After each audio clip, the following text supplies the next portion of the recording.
Okay, so we're here today at, well, how do you pronounce this name, Josh? Bawating? Yeah. I don't know why I got trouble with that. Bawating.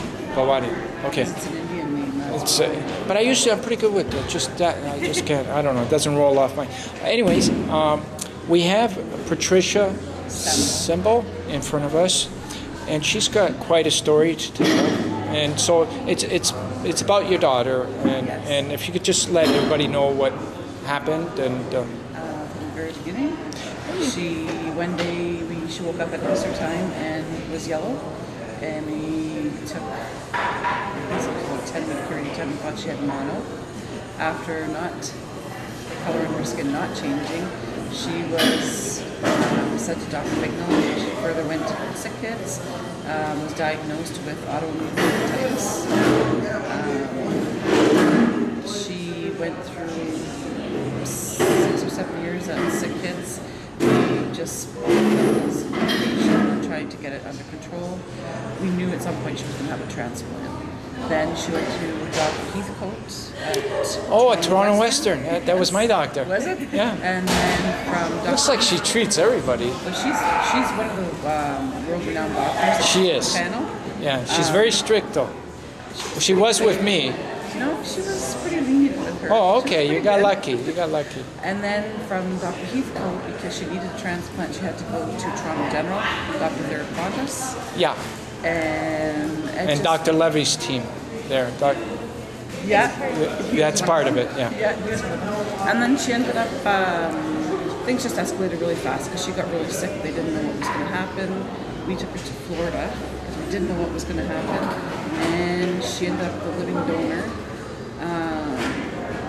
That was kind of a touchy situation there. And she had her transplant 2 years ago in May. And things have been up and down since. She was rushed air ambulance to Toronto in February. She had a 6-inch abscess in the back of the liver. They had to drain it. Her counts are back up. She has to go for a biopsy. It's been a long... So they had to put that thing through and the okay. Yeah. It's been a long haul. Yeah. Emotional, up and down. Yeah. Wow. In the meantime, we changed her name to last name to Cembal because her father now is just her stepfather. In the meantime, we had got married and started new life and everything too. So it's been long. So, at which point did you know that she was going to be available for a live liver? It was in January. Yeah. 6 months. So it wasn't right at the beginning. No, because they always thought by the prednisone and the Imuran would control it, and the disease that she has means that your body's attacking your own liver. Right. So they thought that if the prednisone, by taking prednisone, would direct the body of her system to something else and leave her liver alone, but it never did. Right. Her counts have been 3,000 and 4,000. Wow. You know what that's like. Yeah. They always did tell us that at some point when she was in around the age of 21 that she probably would have to have the transplant. Right. So the idea of live liver was not known to you right at the beginning, though, that was possible? No, because I don't know how long the living donor program's been around. Yeah. It's still kind of a young program. It started in 2000. That was the first one that was done. And she was sick before 2000. Yeah. Wow. She's been sick since she was 12 years old. Oh, wow. So there's a person in Toronto. You might have heard the story. He was a 47-year-old man. He's a radio host. And he heard that a 14-month baby girl needed a liver transplant. She was suffering with biliary atresia, and he donated a part of his liver. He's our vice chairperson. When did he do this? He did this in November.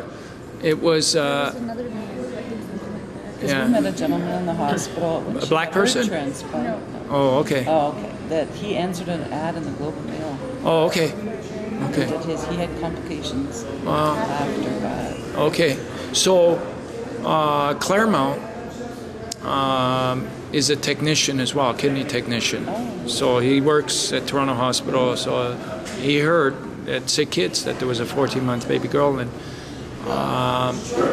you know, he did it, and they're both doing well today. Wow. But what I wanted to ask, if you wanted to do an interview with him after this Sunday or next Sunday with Claremont, he has his own radio station. Oh, sure. Yeah, sure. and Yeah, he just will. have I to think let he would. us know Yep, ahead of absolutely. time, Okay. so that we can be in the same place. Okay. 'Cause I'm 50 minutes out of town. Yeah. No, it's all done by phone as well, or Skype, like, you know. Yeah. So yeah, I'll get you guys connected. That's great. Okay. So now we're gonna swing over to Jennifer, and so today I heard you're not feeling too well. No. What's happening? Like what? My liver counts are back up. I have to have a biopsy.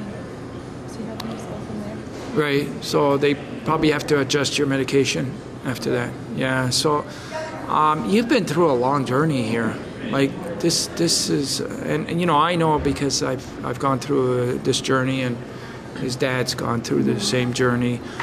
But when I think about kids having to go through this, like, you know, I don't know if you guys remember Christopher.